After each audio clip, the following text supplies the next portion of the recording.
Welcome to Dancing with Copyright. I'm Jalen Johnson, an attorney advisor here in the Public Information and Education section of the Copyright Office. And today we'll learn more about the relationship between dance and copyright by exploring choreography. Copyright law provides that choreographic works are a type of work that may be subject to copyright protection, but the law doesn't provide a definition of choreography or choreographic works as it does for some of the other categories. In the legislative history, Congress explained that the term has a fairly settled meaning, but does not include social dances and simple routines. The Copyright Office defines choreography as the composition and arrangement of a related series of dance movements and patterns organized into a coherent whole. Based on the settled meaning that Congress likely intended and the further definition provided by the Copyright Office, we can understand that copyrightable choreography must be comprised of some creative combination of dance steps, dance moves, or dance patterns that amount to more than a social dance or a simple routine. To better understand choreography, how choreographic works are created, what inspires creation, and how others are inspired to in turn create new works, we'll hear from two dance professionals and experts, Janet Eilber and Jamar Roberts. Janet Eilber has been the artistic director at the Martha Graham Dance Company since 2005. Her direction has focused on creating new forms of audience access to Martha Graham's masterworks. These initiatives include contextual programming, educational and community partnerships, use of new media, commissions from today's top choreographers, and creative events such as the Lamentation Variations. Earlier in her career, Ms. Eilber worked closely with Martha Graham. She danced many of Graham's greatest roles, had roles created for her by Graham, and was directed by Graham in most of the major roles of the repertoire. Apart from her work with Graham, Ms. Eilber has performed in films, on television, and on Broadway, and has received 4 Lester Horton Awards for her reconstruction and performance of seminal American modern dance. Jamar Roberts is the resident choreographer of Alvin Ailey American Dance Theater. Mr. Roberts has made 4 works on the company, all to critical acclaim. Mr. Roberts is a graduate of the New World School of the Arts and the Ailey School and has danced for Alvin Ailey American Dance Theater, Ailey 2, and Complexions. Mr. Roberts won the 2016 Bessie Award for Outstanding Performer and has performed as a guest artist with the Royal Ballet in London. Commissions include Vail Dance Festival, Fall for Dance, the Juilliard School, and New York City Ballet, just to name a few. The March on Washington Film Festival invited Mr. Roberts to create a tribute to John Lewis, and he has also made a film for the LA Opera entitled The First Bluebird in the Morning. Mr. Roberts was a director's fellow at NYU's Center for Ballet and the Arts and was recently featured on the cover of Dance magazine. Janet and Jamar, thank you so much for joining me for today's conversation. I'd like to basically get us started out by learning a little bit more. Of course, we just heard from your bio some of the highlights, but I'd like to know if you can each tell us a little bit more about your background and what inspired you to first begin dancing, then to pursue a career in dance. Well, I guess I was inspired by something that was probably copyrighted.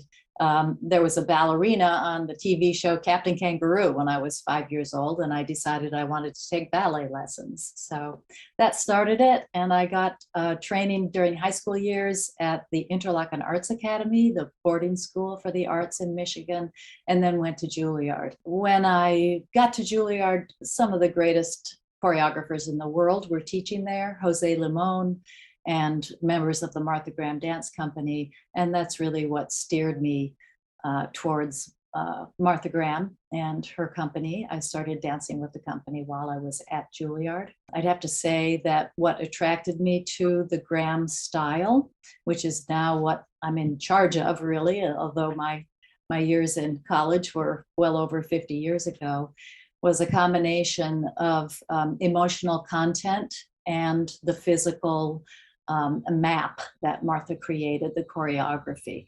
And that's sort of the essence of Martha Graham's style. So from there I went on, I did some television, some movies, but came back to steer the Graham legacy in the last, since 2005, 17 years. I started dancing when I was 10 years old, actually. Maybe a year before I was dancing, I was actually a visual artist. It was sort of a gift that was kind of given to me through inheritance. And then I first was inspired by dance by seeing a dance performance. In 10th grade, the dancers did a performance for the entire school to the song A Whole New World from the Disney movie Aladdin. And it really opened up like so much of my imagination and so much of what I even considered dance to be, or what I considered a visual experience to be. It just kind of like blew open my entire mind, and I just decided to switch over into dance. I had very little experience, but I kept going because I loved it. Later on, towards high school, as you heard in my bio, I graduated from New World School of the Arts. Had some really wonderful teachers and mentors that sort of guided me towards the Alvin Ailey American Dance Theater. After graduation, 18 years old, just jumped right in there. I did maybe like a week or two in the Ailey school. I did 1 year with the junior company Ailey 2, and then after that I joined the main company. I just recently retired. I was there for 18 years.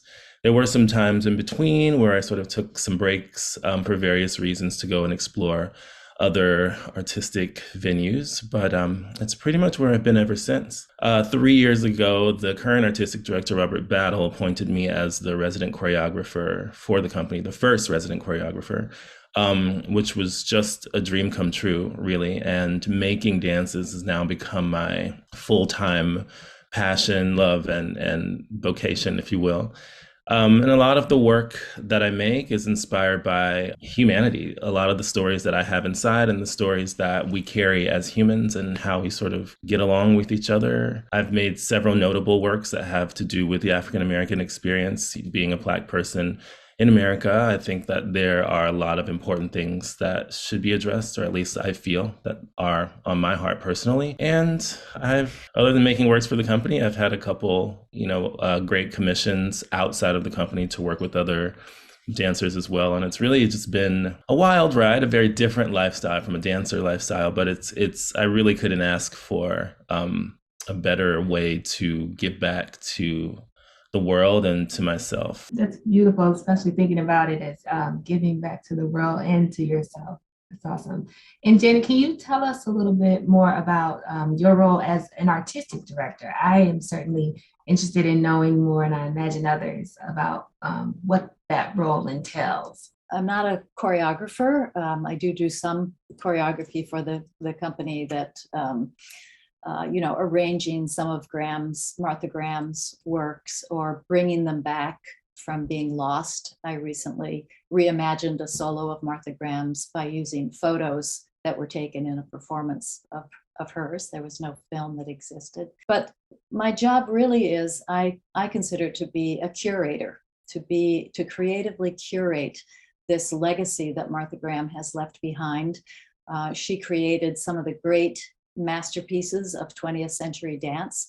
Think of Appalachian Spring, Diversion of Angels, Night Journey, Lamentation. These are some of Martha Graham's greatest works. My job includes hiring dancers and deciding on our programming and thematically what we will be presenting to the world every season.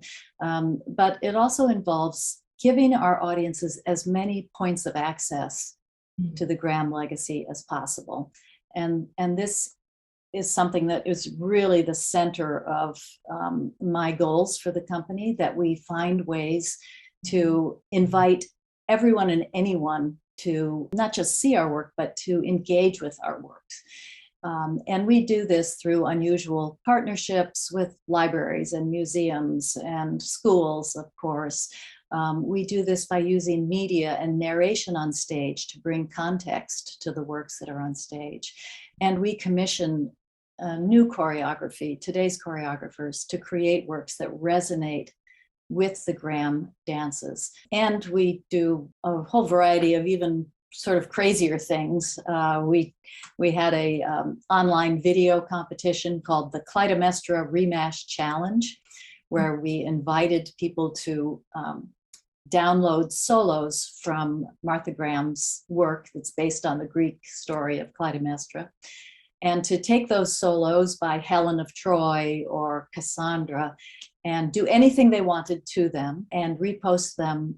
Their one challenge was they had to relate the ancient character to someone or something in the news today. So we had one of my favorites take Helen of Troy and overlay her film with Britney Spears being chased by the paparazzi, for example. So that was just one of, we just like to find ways to engage people and allow their creativity to connect with our archival materials, our legacy, and what our dancers are performing on stage today. I definitely love that, especially the part about, engaging creativity and providing access. That's something that, we think of as one of the pillars or main purposes of copyright laws, to engage creativity and to have new works be created. And then, of course, at the office, we are especially interested in providing and enabling access and making sure that copyright is available to all and through creative works. But I want to, start with some of the fundamentals, if you will, about sort of like choreography and dance and what we think about when we think of that. One thing that I'm not sure if many people are familiar with, but choreography was not actually always a part of the copyright law. It wasn't specifically identified in the law as a work. So it used to be that choreography was sort of considered to be protectable as a subset of dramatic works. So it had to tell a story or develop a character or express a theme or an emotion by the dance or by the movements of the physical movements. And so while we know that this is no longer an actual requirement for choreography to be protectable by copyright, many works do still accomplish this goal in being dramatic or in telling stories or developing themes and characters. So I guess my question is to both of you, how important is this storytelling element to dance and to choreography? I don't think that the storytelling element is 100% of utmost importance. I do think most dance, I feel, relies on storytelling, but there are other dance artists, choreographers like Mears Cunningham, for example, who doesn't really traverse within the realm of narrative. Personally, I think that it is probably the one thing that can really connect the viewer to what's happening on the stage. Through gesture, through lighting, through a sense of setting, a sense of time. I think these are all sort of fundamental elements that we have as humans that we can use as symbols or as codes or as just a point of identification so that we can sort of get a sense of what is actually happening on the stage and how that is being communicated to the viewer. So I personally feel like it is essential. Maybe not in the most literal sense, but I do think there has to be something that really helps guide the audience from the beginning of watching a work until the end. An element of choreography, I feel, is the journey the audience goes on. So it may not be telling the story of the Nutcracker or Swan Lake. It may be very much just about lines and designs and letting the design speak to the emotion of the audience. But choreographers need to consider the journey that the audience is taking. And that should be very distinct and, I think, copyrightable. How have you seen the storytelling element sort of evolve over time? As you mentioned, it may not necessarily be so literal, but the art form of American modern dance is fairly young. We're just a little over 100 years old. And we've gone through certain periods. Martha Graham was very much about the human condition, and then she borrowed Greek myths and stories from the Bible, and she used narrative in a very dramatic way. And then the next generation broke away from that, the Merce Cunninghams, who decided they didn't want all that emotional storytelling in there, and they created really contemporary art that related to what was happening in the art forms of America, painters and sculptures and that sort of thing. And then we sort of swing into Twyla Tharp and Paul Taylor, who are more on the Graham narrative side. Jamar, what do you think? We have a little bit of everything in there. Yeah, in terms of, I mean, over time, I just think, in a sense, it's the same. I think there's so many elements that there are only so many elements that you bring, to the stage, and the dancers have two arms, two legs, and the only difference I can think of is that American culture, like aesthetically, the things that are more in the forefront of popular culture, for example, these things have just changed. So the way that storytelling looks is a little bit different, where as a choreographer, let's say in the 60s, may have collaborated with a visual artist to make a beautiful gown. Not that that doesn't happen now, but I think that maybe that was popular culture then. We can really just go right over to H&M and buy like a full, a full beautiful gown that looks like this as well. Or you can collaborate with a more popular, you know what I mean? It's just like, it just kind of looks different. And I think that the way that we dress and the way that we wear our hair, all of these things kind of translate very differently, and they look very differently. And as opposed to in the past, now I think we feels like we're a lot more casual, a lot more relaxed. And so the stories that we tell have to sort of follow suit with, with where we are now. Yeah, and the other thing that's changed is dancers. I mean, dancers today are so much more facile. It's like the Olympics; they keep breaking records. They jump higher, they turn faster. So today's choreography may also look different because there's a much higher energy and athleticism than there was. I mean, part of my job, bringing back classics that Martha Graham created in the 1940s, the dancers in the 40s moved very differently from the dancers in my company now. Martha realized that during the course of her life also, and she would make changes to her choreography to accommodate the new facility of her dancers. So that's an undercurrent also of why dances today that are created today look much different. I love that, and you both touched on that, sort of the physical ability of the dancers. And I guess that's actually something that I hadn't really thought about, how that has evolved along with sort of everything else in society, right? But stepping back a little bit and talking about that physical ability, and Jamar, you said, well, dancers, you have two legs, you have two arms for the most part. So we do know that there are some foundational movements and things like that. And of course, that's not what's going to be the copyrightable part. How do you build on the basics of movement and time and space within the confines that you have of the human body to then create a creative work, a whole composition?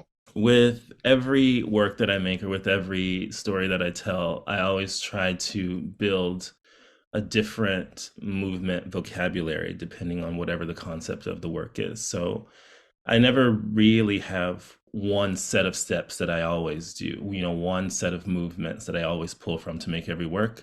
If there is a work about swimming and water, maybe the entire movement vocabulary, we won't use our legs at all, and maybe it doesn't involve much jumping and we're always on the floor. Or if it's about flying, maybe it involves lots of lifts and we're always constantly leaving the floor. And so I think, like, for me, that's one way that you can or one sort of choreographic tool that you can kind of use to help keep the conversation going, in terms of getting a variety of stories to tell and a variety of movement, and also just for an overall different experience. I know that for me, whenever I provide this type of restriction creatively, it really opens doors in other areas of my creative process. I think this is much harder for Jamar than it is for me, because he's really creating things that are brand new, that are just an idea, and that process is kind of mysterious and very individual for each choreographer. My creative work is really building on something that already exists. We have Martha Graham lived until she was 96. We have an incredible amount of materials, archival materials, dances, costumes, films, that I use creatively to build new things and to engage audiences in different ways. I think one of the best examples of this is our Lamentation Variations project. In 2007, the Martha Graham Dance Company had an opening night in New York City on the anniversary of 9/11. And we wanted to commemorate the date. And we asked 3 important young choreographers if they would do a one-night only event for us, if they would create short dances in their own choreographic voice, inspired by a film of Martha Graham dancing her iconic solo Lamentation. Your audience may know her from the photos. She's in a stretchy tube of fabric. And Larry Kegwin, Richard Move, and Azure Barton were the 3 choreographers who agreed to do this. We said, we can only give you each 10 hours of rehearsal. You have to keep it under 4 minutes. We gave them rules. Simple dancewear costumes, no props, no sets, public domain music or silence. And on that opening night, we showed the film of Martha, followed by these 3 4-minute works that were inspired by that idea. And it was so, we had such beautiful gems of contemporary choreography on the stage that were totally organically tied to everything that we do, to Martha Graham and the essence of her legacy.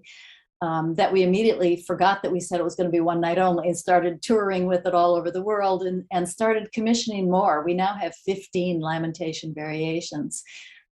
So I just think that that's sort of a microcosm of all that we try to do with our archives and with our copyrighted material to send them out into the world. And we've students have created Lamentation variations. Other dance companies have created Lamentation variations. So it's I'm constantly looking for projects like that instead of copyright kind of closing things down and us trying to police everything and keep people from our materials, we really try to turn it around and make it accessible. That's wonderful. And I love that, that work has then inspired so many new creative works that's a part of the copyright life cycle. And so speaking of inspiration, we know inspiration comes from everywhere. And Jamar, you touched on this a little bit in your introduction about how you're inspired. Can you tell us more about that, your inspiration and where that comes from? Like, do you hear a song? Do you see a person standing on the corner? I'm looking out my window at cars driving down the street. What is your inspiration?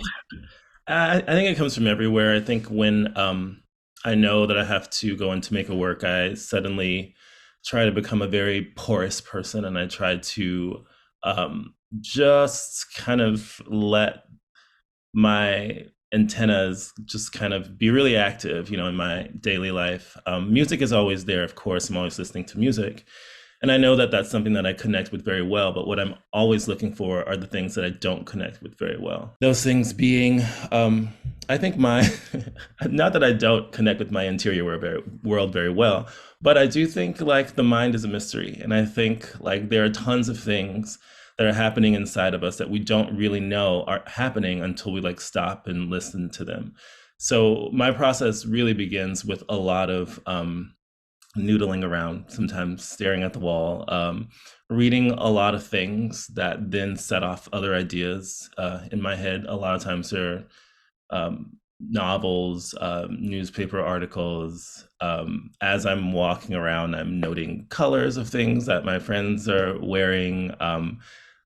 Sitting in the park, you can see a lady, feeding a pigeon. These types of things, I just become really try to get this really focused sort of mind and trying to really pull from everywhere that I can, essentially. Some of it makes it in, some of it doesn't. I usually have a notebook or I have some type of file on my computer where I'm taking a picture or a screenshot or I'm writing things down to kind of collect a really big pot of information. And so when it's time to actually, I do a lot of writing as well. I have to write out what it is that I'm trying to say. It just helps me organize a little bit better. And once I like write everything out, then I'll go to this pot and just kind of be like, okay, what is in here that can be useful for this concept that I've put together?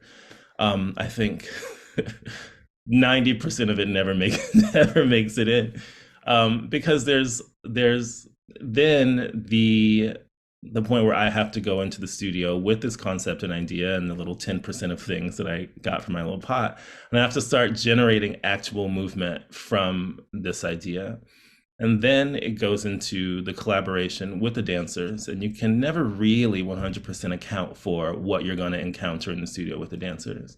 The ideas that you've put together for yourself, they may be completely contradictory to what the dancers are feeling in that moment, to what their bodies can actually achieve. And just, they might not even like it. You know what I mean? So you kind of have to just, I don't know, I kind of feel like choreography is part the choreographer, then it's the collaborators, dancers first and foremost, lighting designers, set designers, and then there's just a little bit of magic. There's a little bit of woo-woo that goes in there that you can never really account for. It's really hard for me to see what I'm making while I'm in it. I can feel it and I can sense it, but aesthetically what it's going to look like when it actually gets on the stage, I almost never know. And because I am a visual artist, I really try to draw out certain scenes or draw out certain ideas or draw out what two bodies would look like. But you really can't account for what all those elements coming together is actually going to look like, and how they're going to affect you and how they're going to affect the viewer. But that's pretty much my process. I think that it changes with the resources that are available to me, how much time I have, how much money am I getting, how many dancers do I have. I think all those things really play a factor in the process, how deep you can go or not. It's wild, but I really love it. I think it's really fun, essentially, in the midst of all of the sort of tinkering, and I'm just gonna say it's stress that kind of goes on. But I work really well under pressure, so for me it feels great. Well, that's good. Well, I want to follow up on a couple of things you said actually that I find really interesting. So it sounds like, the work is sort of like a work in progress for a while. How do you know when it's done, essentially? Well, there's always a deadline. So that's the ultimate sort of teller of like when you got to have your things together. I'm just going to leave it at that. I think the deadline kind of just helps. Even if you're not ready, I think you still got to show up in the studio with something, even if that something is a piece of music. Mhm. And you will know eventually. I don't know if there's any, I mean, for me, not knowing doesn't really exist. I can't really speak for any other choreographer. I also think that there's a certain feeling, at the beginning of the process, you have an idea in your head of like what you're trying to convey. And at the end, when you see it on the stage, you can basically say, did I do it or did I not? And is the true telling if or not the work is done. Some choreographers watch their work and they cringe in their seat, and some of them can like sit up straight and watch it. I've had very few moments where I cringe in my seat, but I feel like when they have happened, it's always because I didn't do my best. Mhm. I may have tried, but maybe there were other circumstances at play that they just didn't allow me to really do the thing that I know that I can do, which can be disappointing in the moment. But I think that's a part of it. That's a part of being a choreographer. You can't, or a creator or a maker of anything. Anyone that's sort of making something out of nothing, I think it just comes with the territory that you're not always going to hit the mark 100% every single time, but you can always try. And I think that's interesting too from a copyright perspective because copyright, one of the requirements is that a work to be protected, it's got to be what we call fixed. So recorded or written down in some way. So I guess I'm wondering from the copyright standpoint, where is the fixation? But it sounds like it might be the recording of the work on the stage or maybe the dress rehearsal the day before. But that's an interesting thing to think about. And Janet, that brings me to the example that you gave about the work that you recreated or reimagined based on images.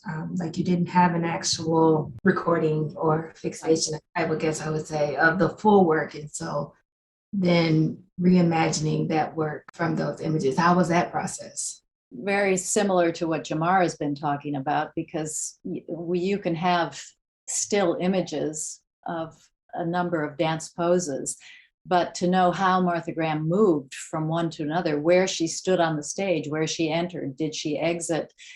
These were all questions we had to ask before we felt that we could do a credible job of getting inside Martha's brain and trying to bring this solo back.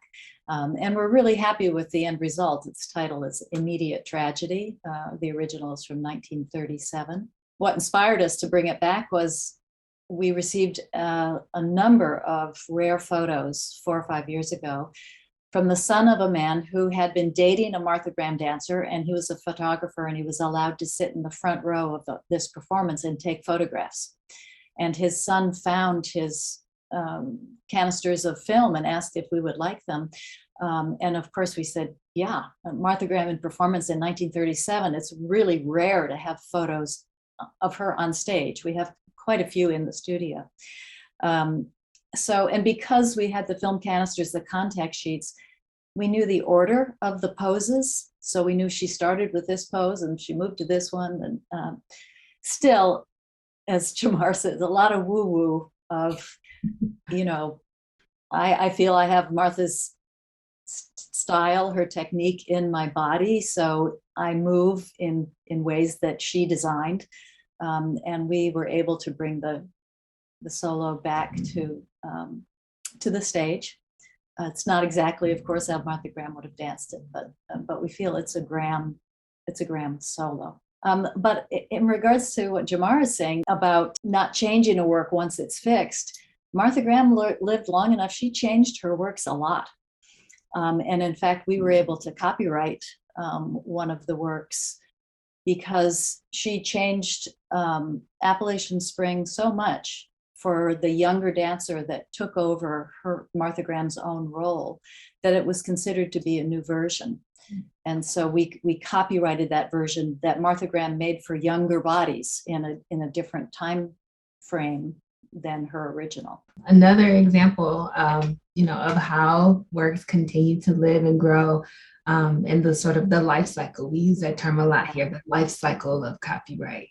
Right. That's wonderful. What I want to move to now is a little bit about sort of the access to the works, how you provide access to your works, and who are some of your audiences, and what are some of your goals in getting your works to people where they can either enjoy them through viewing them or performing them. We have a whole range of ways to access Martha Graham's classic works, from an actual licensing business. We license the works to universities, high schools, other professional dance companies. Beyond that business, which helps support our work in our archives, we use our legacy in many ways that are just open to the public and open to whomever wants to access them.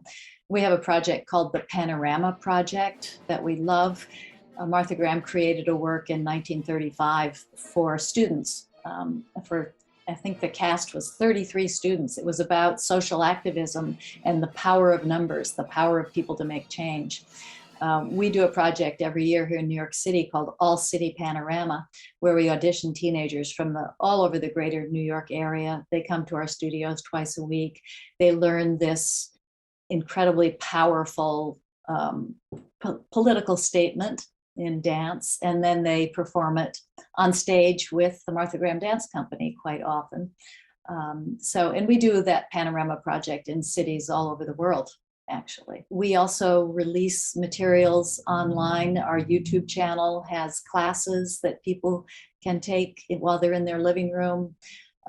There's a dance-along video for the 19 poses, 19 Poses was a project we did in honor of the 19th Amendment, where there are 19 photos of Martha Graham in different power poses. And people can follow along this dance-along film and dance with Martha Graham, basically. We just continue to try to find that kind of creative project that is accessible to as many people as possible. For me, a lot of my works have been done on major dance companies, and those companies, especially Alvin Ailey, they tour a lot.